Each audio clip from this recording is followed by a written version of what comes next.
दोस्तों मुझे उम्मीद है कि आप लोग दिरलिश एर्तुगरुल को बहुत ज्यादा शौक से देख रहे होंगे और यकीनन आप हजरत इब्न अल अरबी रहमतुल्लाह अलैह से वाकिफ होंगे और इस बात में कोई शक नहीं कि एर्तुगरुल सीरीज में जिस किरदार ने जान डाली है वो शेख इब्न अल अरबी रहमतुल्लाह अलैह ही का किरदार है।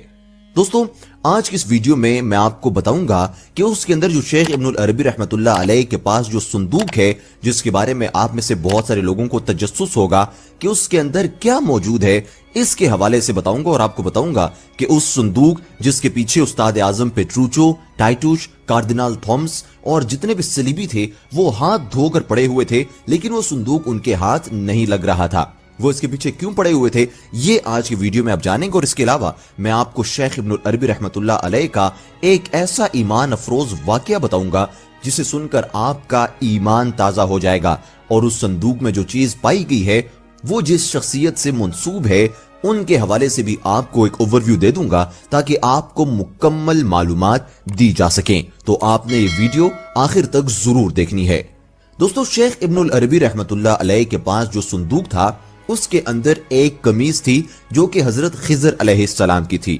दोस्तों शेख इब्न अल अरबी रहमतुल्लाह अलैह तक वो कमीज मोहम्मद यूसुफी के तवस्सुत से आई थी और उसके बाद शेख इब्न अल अरबी ने उस संदूक का बहुत ज्यादा ख्याल रखा था। अब ये संदूक शेख इब्न अल अरबी रहमतुल्लाह अलैह से एर्तुगरुल गाजी तक कैसे पहुंची इसके बारे में तारीख में बहुत कुछ दर्ज नहीं है, लेकिन सिर्फ इतना बताया गया है कि जो जंगजू इस कमीज को पहनकर मैदानी जंग में उतरता था तो वो हमेशा से ही फतेहयाब होकर लौटता था। और यही कहा जाता है इस्तांबुल यानी कि कुस्तुनतुनिया को फतह करने वाले सुल्तान मोहम्मद फातिह के बारे में भी कि जब उसने कुस्तुनतुनिया पर हमला किया था तो उन्होंने भी यही कमीज पहनी हुई थी और उसके बाद अल्लाह ताला के फजलो करम से और हुजूर सल्लल्लाहु अलैहि वसल्लम की दुआ से कुस्तुनतुनिया फतह हो गया था।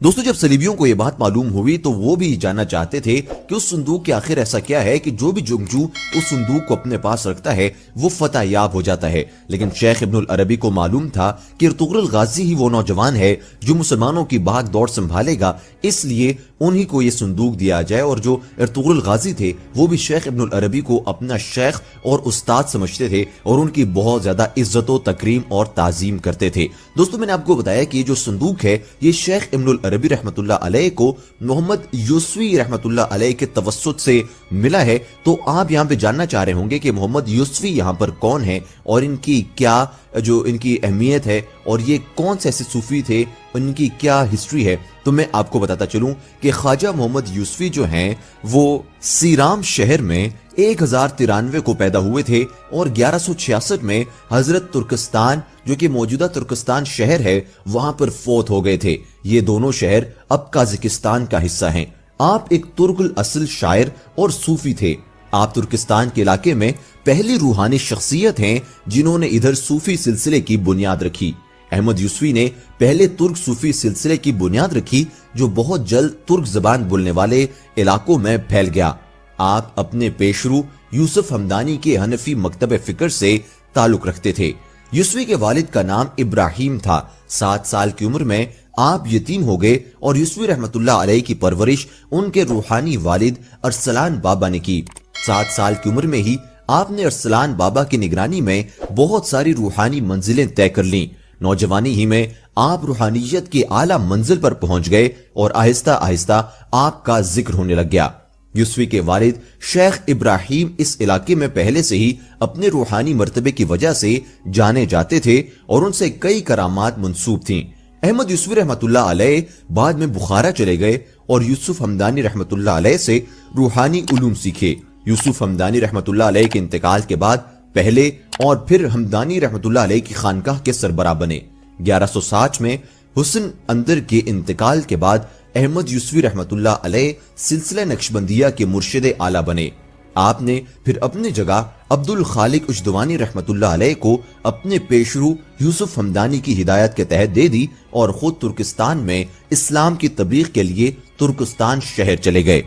दोस्तों शेख ख्वाजा अहमद यूसुफी रहमतुल्लाह अलैह ने वस्ती एशिया में इस्लाम की तबलीग के लिए ग्रां कदर कोशिशें की हैं और इलाके में उनके बहुत सारे शागिर्द हो गए। यूसुफी रहमतुल्लाह अलैह की शायरी में वस्ती एशिया के तुर्क साहत में मजहबी फोक शायरी की एक नई सिन्फ इजाद की और बाद में कटी वालियों ने मजहबी फोक शायरी से असर पाया। यूसुफी रहमतुल्लाह अलैह ने सबासब काज़ाकिस्तान के लोगों के लिए शहर को तालीम के बड़े मरकज में बदल दिया और फिर आपने 63 साल की उम्र में गौर व फिक्र और मुराकबे के लिए उम्र वक्फ कर दी। दोस्तों, इसके अलावा आप रहमतुल्लाह अलैह ने एक ज़ेरे जमीन कमरा नुमा खाना बनवाया जहां आपने बाकी उम्र गुजार दी। और तुर्क मुफक्किर हसन बसरी रहमतुल्लाह अलैह लिखते हैं कि यूसुफी रहमतुल्लाह अलैह को एडवर्ड कैंपबेल अर्नेस्ट स्कॉट से लिखते हैं कि मैंने भी खाजगान के रुकन के तौर पर यूसुफी रहमतुल्लाह अलैह को लिखा है। दोस्तों, आपका जो मजमुआ है वो दीवाने हिकमत के नाम से मारूफ है और ये तुर्की जुबान में आज भी मौजूद है।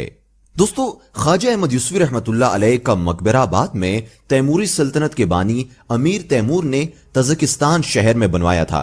यूसुफी रहमतुल्लाह अलैह तरीकत का सिलसिला जो आपने कायम किया था उसका असर बाद में कई सदियों तक रहा। 19वीं सदी में इमारत बुखारा में सैयद अता शेख के दरबार में यूसुफी रहमतुल्लाह अलैह नुमाया पोजीशन पर थे।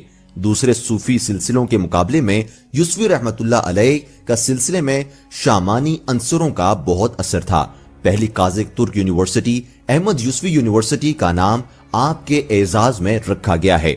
नक्शबंदी इदरीस शाह ने अहमद यूसुफी रहमतुल्लाह अलैह का सिलसिला नस्ब में लिखा है कि यूसुफी कश्मीर में भी थे।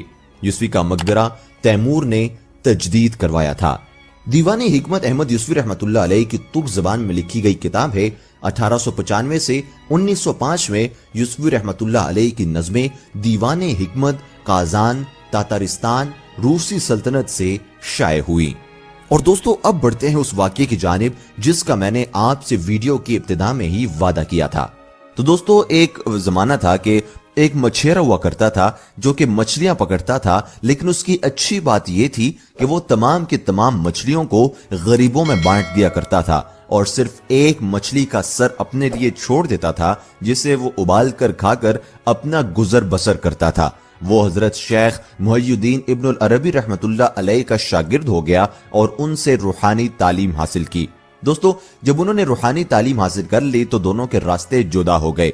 उसके बाद जो मछेरा था उसका एक तालिब इल्म अपने सफर पर स्पेन जाने का ख्वाहिशमंद था और उसने जब मछेरे से कहा कि वो स्पेन जाने का ख्वाहिशमंद है तो मछेरे ने अपने शागिर्द से कहा कि तुम स्पेन जा रहे हो लेकिन तुम्हारी जो रूहानी तरबियत है वो भी बहुत थोड़ी है, तो तुम अपनी रूहानी तरबियत को बढ़ाने के लिए मेरे उस्ताद मोहतरम शेख इब्नुल अरबी रहमतुल्लाह अलैह से जाकर थोड़ी सी रूहानी तरबियत ले आओ और उनको जाकर मेरा ये पैगाम भी देना कि मैं यानी कि मछेरा उनसे ये सवाल पूछता हूं कि मैं रूहानी प्रोग्रेस नहीं कर पा रहा, इसके पीछे वजूहात क्या हैं और मैं इसको कैसे प्रोग्रेस कर सकता हूं।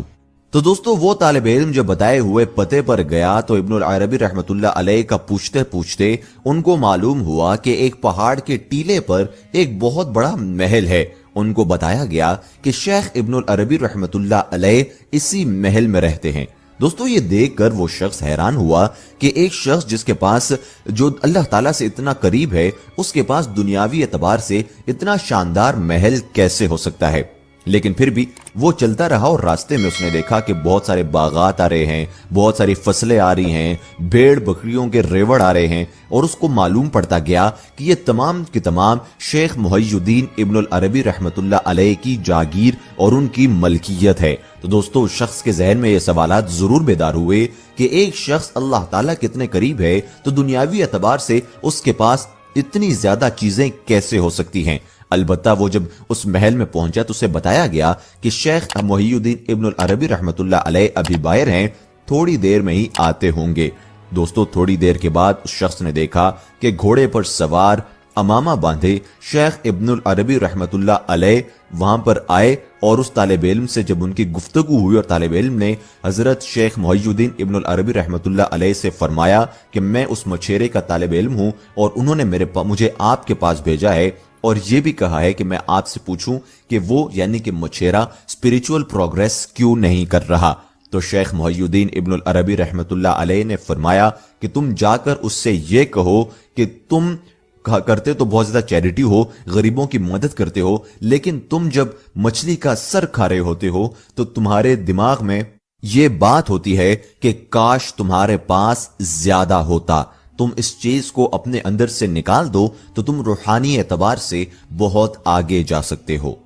दोस्तों, इस वाकये से अंदाजा होता है कि हम लोग अक्सर ये चीज सोचते हैं कि हम लोग चैरिटी बहुत ज्यादा करते हैं, गरीबों की बहुत ज्यादा मदद करते हैं, अपनी जरूरियात को सरपास करके मरीजों और गरीबों की जरूरियात को पूरा करते हैं, लेकिन उसके बावजूद हम रूहानी एतबार से आगे क्यों नहीं बढ़ रहे होते? तो उसकी वजह सिर्फ ये होती है कि हमारे दिल में कहीं ना कहीं रूहानी लालच जरूर होती है। इसलिए आपके पास माल और दौलत का होना बुरी बात नहीं है, लेकिन माल और दौलत का आपको कंट्रोल करना यह बुरी बात है। इसलिए अपने आप को आपने माल और दौलत का ताबे नहीं बनाना, बल्कि उसको अल्लाह ताला की राह में ज्यादा से ज्यादा खर्च करना है।